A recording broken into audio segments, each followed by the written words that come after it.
Welcome to Knowledgeable Aging. I'm your host, Jason Kotar. Joining us today to talk about long-term care insurance won't make you rich. It will keep you from becoming poor is Stan Israel. Stan opened his own insurance brokerage over 20 years ago, adding long-term care coverages to his portfolio of life and disability products. A premier specialist in long-term care, Stan guides his clients through the complexities of the choices available with long-term care, as well as offering life, disability, and critical illness policies. Stan receives numerous invitations to speak at local financial planning, legal, senior, and insurance associations.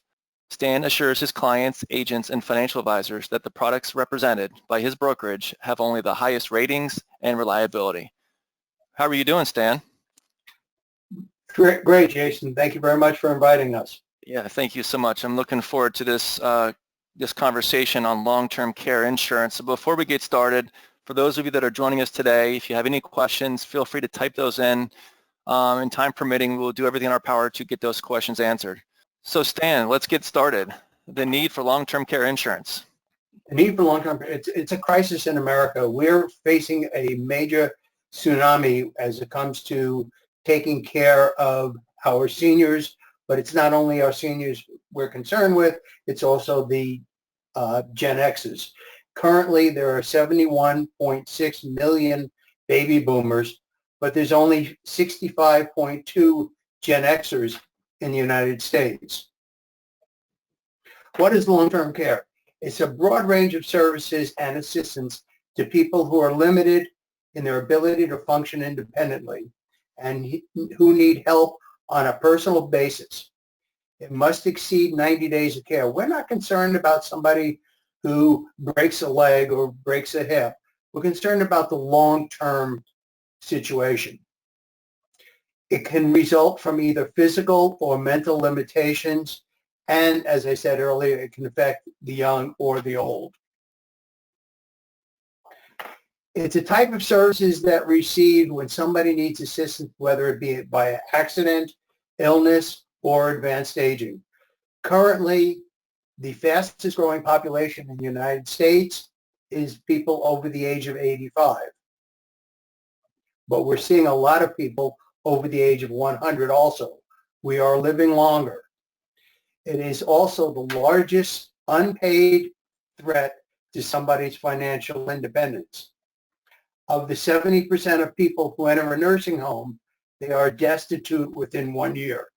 But long-term care is not nursing home insurance.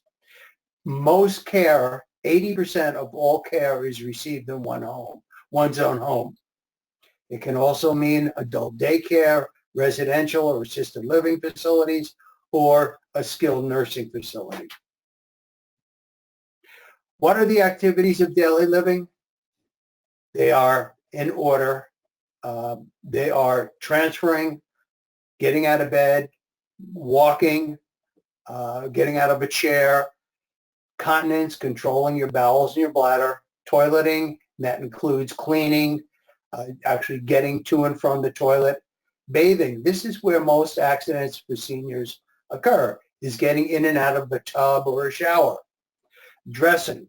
This includes hooks, fasteners, tying shoelaces, things like that. Thank goodness for Velcro. It really has helped. Eating, getting food into the mouth. The second trigger of eligibility for long-term care is what we call cognitive impairment. Of the people over age 85, 50% of them have dementia. 1 in 10 people over the age of 85 or by the age of 55 are going to need some long-term care due to an accident or not taking care of themselves, a heart attack, something like that. By age 65, 4 in 10 are going to need some assistance. And by age 75, 6 in 10. 1 out of every 3 men, and for women, 1 out of every 2 women are going to need some long-term care at age 65. Long-term care for services, where people want to be taken care of is their home. 68% of them are female.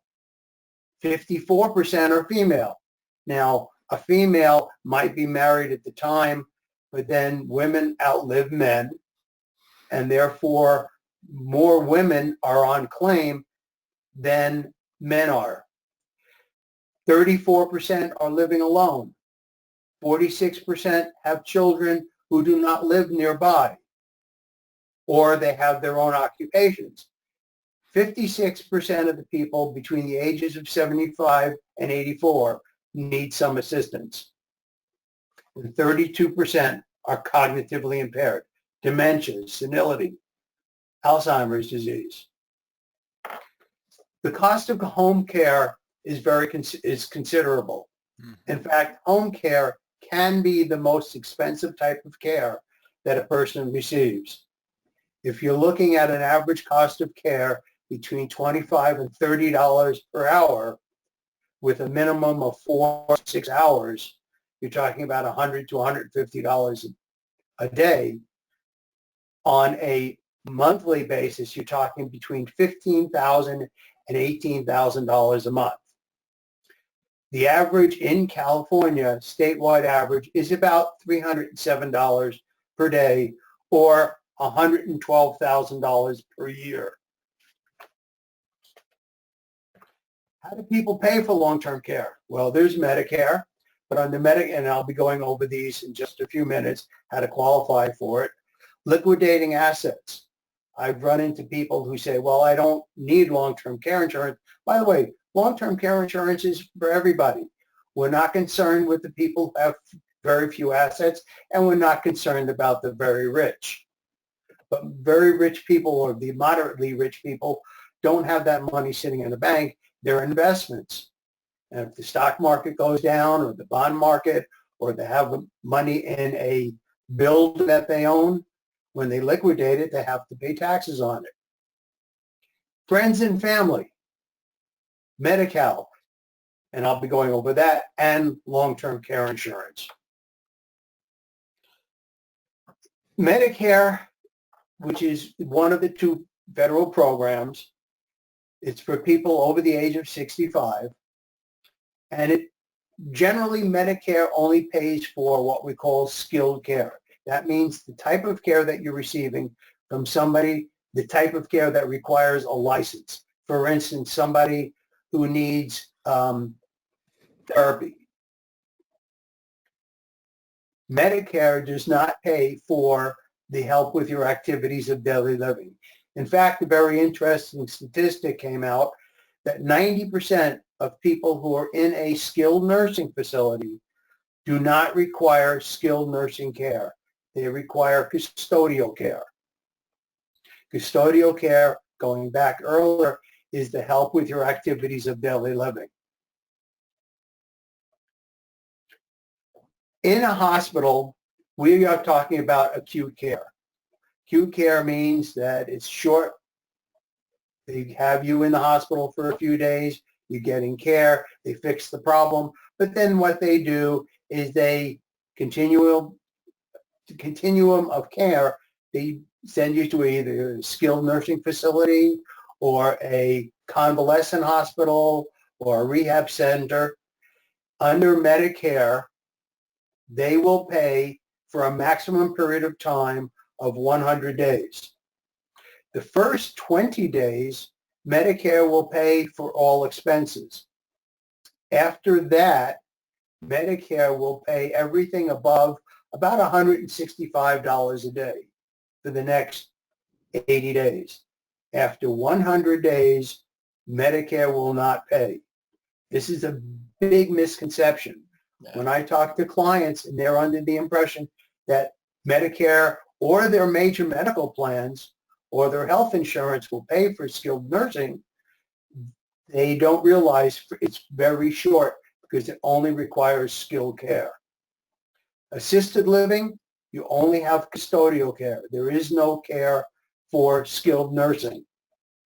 And home and community care is basically self-care, adult daycare. These are great places for people to be when they need, a caregiver needs some time away, or they need to socialize, YMCA, things like this.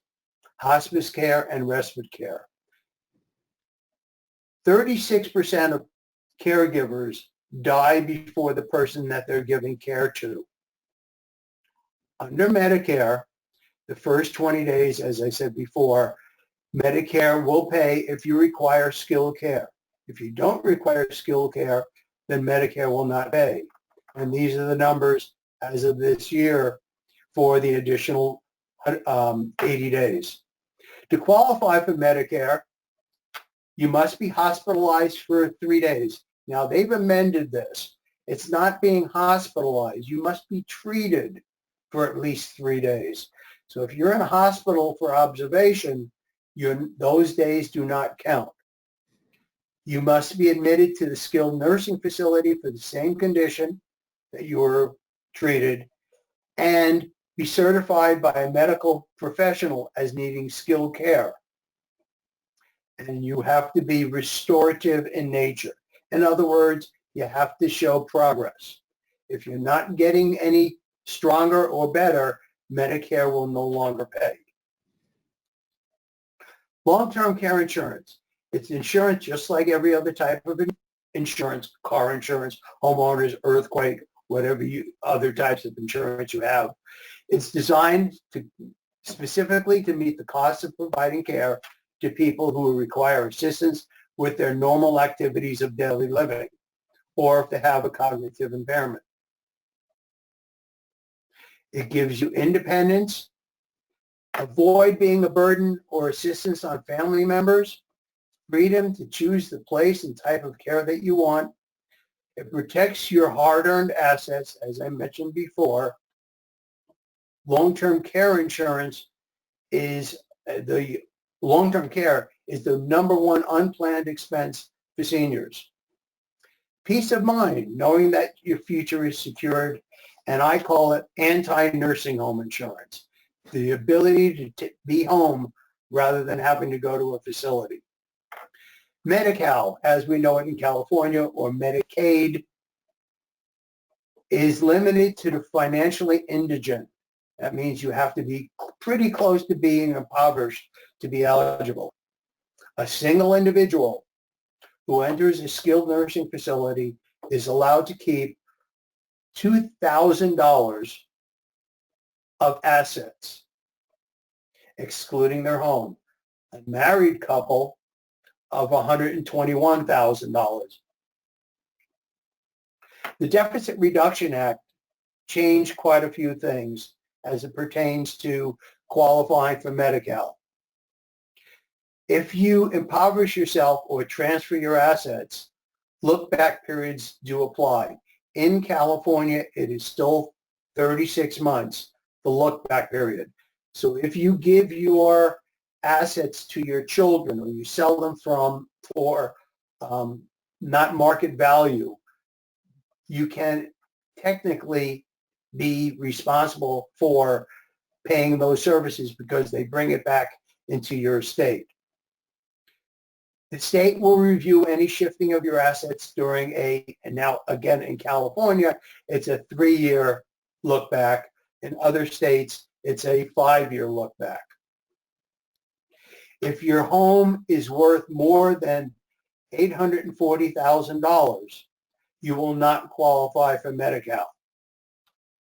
And in California, you must be named as a remainder beneficiary on all annuities.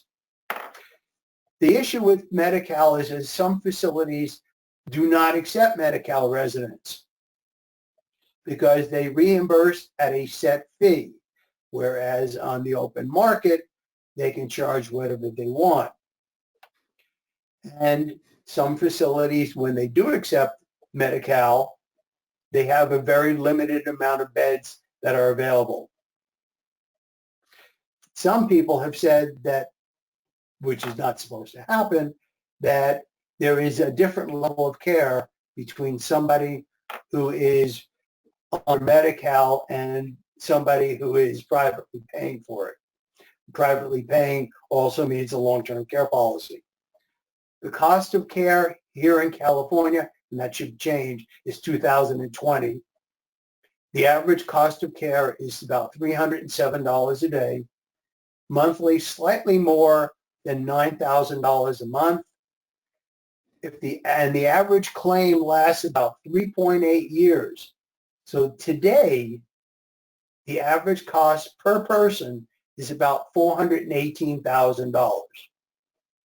Again, it's the number one unplanned expense for the elderly. Facts: 1 in 4 seniors wait too long to purchase long-term care insurance. It isn't only seniors. I have a person that I've been working with. I've known him for over 25 years. Our kids went to school together. I met with him yesterday. 62 years old. He's on an insulin pump and he's uninsurable. I have another gentleman who is 58 years old, had quadruple bypass, uninsurable presently. Somebody who was in a car accident and became disabled, uninsurable. The purpose of long-term care insurance is just like every other type of insurance. You have to be insurable to get the coverage. 70% of all couples go broke within 3 months of entering a nursing home. But as I mentioned earlier, long-term care is not for everybody. You have alternatives: home equity conversions, reverse mortgages, deferred mortgages, sale and a leaseback. Continuing care retirement centers have all the levels of care under one roof. You live independently. Sometimes there are apartments, sometimes homes. If you need assistance, then you go into their assisted living facility, and they also have nursing home, a nursing facility on their grounds. The other thing that many people do is they do nothing until it's too late. To buy or not to buy. A single 65-year-old purchases a long-term care policy for only $200 a day for a 3-year benefit. What their client is doing is they're buying $219,000 worth of coverage. If the client buys that and pays for it for 15 years, he'll have spent about $72,000. But his benefit pool is $327,000. So the return is 116%. There may even be tax deductibility for your long-term care premiums. You should check with your CPA. Again, these numbers have changed since this 2009, but this is when it was announced that it is deductible. Right now, a 71-year-old can deduct almost $5,000 per person per year. Stan, we got quite a few questions. You gave a couple different examples. One of the questions I have here, hold on for a second, asks, you talked about the word uninsurable. Is that a combination of age and or health, or is it just one or the other when you talk about uninsurable, Stan? We're talking about generally it's health, but the cost of premium as you get older gets very much more expensive. But it is your health. Money pays for this product, but your health buys it. When do you recommend that people start to have the conversations? Is there an ideal age for you, Stan, when somebody, if you just had an ideal client sitting in front of you, is there a certain age that you would say you need to have this conversation?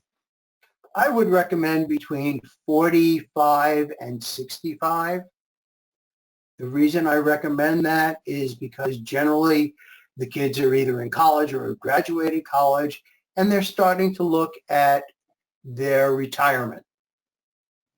And they know what the retirement's going to be. After age 65, we're seeing more and more people being declined because of their health. Can you give us a different example as far as what it would cost for somebody to get long-term care? That really depends upon the client. Okay. Some clients want minimum amount of coverage. I hate to say this, but it's like when you buy car insurance, you can have the 1530 or you can have the $100,000, $300,000 coverage. It Okay. depends upon the client. It depends upon what their financial situation is. Most clients want to do a little bit of what we call self-insuring, where if the cost of care is $300 a day, they may only want to insure $150 of it. If they go on claim, they realize they're going to be out of pocket for the other 150. Some clients want to do the whole thing. Some clients, they want to live in the Taj Mahal of facilities. They want to remain at home. So they look at $350, $400 a day of benefit. It really depends upon the client. We look at their needs, their costs, their estate plan, and most importantly, their budget. Is this something, Stan, when it comes to long-term care, when you reassess with your clients, do you sit down with them every couple of years and talk about their long-term care changes? Typically, the policies that we recommend all have an inflation rider on it. Okay. To help keep up with the cost of care. It can range from 1% to 5%. Right now, interest rates are really low, so we're generally talking about 3%. 5% inflation is substantially more expensive. But you want to keep up with the cost of inflation. If somebody wanted to change their policy midstream, how does that look? Is that possible? Only way you can go increase your benefits for long-term care insurance if you have an existing policy would be to reapply and get a new policy.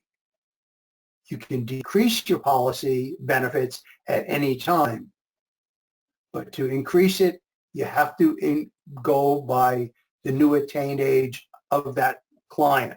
And it's almost impossible to replace an existing policy. I don't recommend it. You might want to supplement it, but not replace it. That's the next question. I'm sitting here looking at the screen and somebody said, what about supplement it? What can you do there? What do you recommend? I recommend supplementing it. For instance, somebody might only have $200 a day and they didn't realize that they didn't have inflation. Many of the group policies were being sold for a minimum amount of cost. They were offering $100 a day of benefit, but no inflation. Here it is a few years later, and they realize $100 a day is still $100 a day, which is what I purchased. We would supplement it to make it maybe an initial $100 a day, maybe $50 a day, maybe $200 a day. It depends upon what their current benefit is, but do not replace your existing coverage. Do not. Okay. Is this a fixed cost? Last question here. Is this a fixed cost, like a mortgage, if you will, that will stay fixed until a set time? No, they're not. The insurance companies have the right to increase their premiums, but they have to do it by everybody who bought that series of product in that specific state. Now, there are policies now that we call hybrid or linked benefits. They are life insurance policies where the death benefit can be used for long-term care services. Those policies are guaranteed because they're life insurance policies. That might be another option. I also recommend if you have a husband and wife, they get a policy with what we call share. Shared care has many benefits. Number one, if one client needs more benefit than they purchased, let's say their pool of money is drained, they don't have any more assets in their benefit policy, they can actually go into the second individuals and use part or all of theirs. And it's become very popular for most married couples. Okay. We had a last minute question. Some continuing care facilities don't necessarily provide care for stuff like dressing, feeding, and transfer that you may need to pay for those. So do you have any recommendation for when somebody's talking to continuing care facilities to find out what might be covered under long-term care? Well, what they're talking about is assisted living or residential care facilities. Okay. These are where you can live independently. They have a set fee for room and board. But when you need services, they do a point system where if you accumulate a certain amount of services required, then they charge you for it. Thank you for clarifying. So Stan, how can somebody find you? I'll give you my phone number is 818-706-1100, or you can email me at sdiins@aol.com. But please let me know that you have talked with us on this call, so I know where the referral comes from. Okay, good. Well, thank you again, Stan. These tough conversations don't typically happen in a family, and so starting to have that conversation sooner rather than later. We don't want to be a burden. The baby boomers do not want to be a burden on their families. Typically, the woman is the caregiver in a husband and wife situation. The woman is the caregiver. It's more important for women to have coverage than men, but there are substantial savings, not only financially, but also physically. 36% of caregivers died before the person that they're giving care to. Yeah. If it isn't on the wife, it's typically either the daughter or the daughter-in-law who is the caregiver. Very good. Well, once again, Stan, thank you for your time today. Till next time, I'm your host, Jason Kotar, and this is Knowledgeable Aging.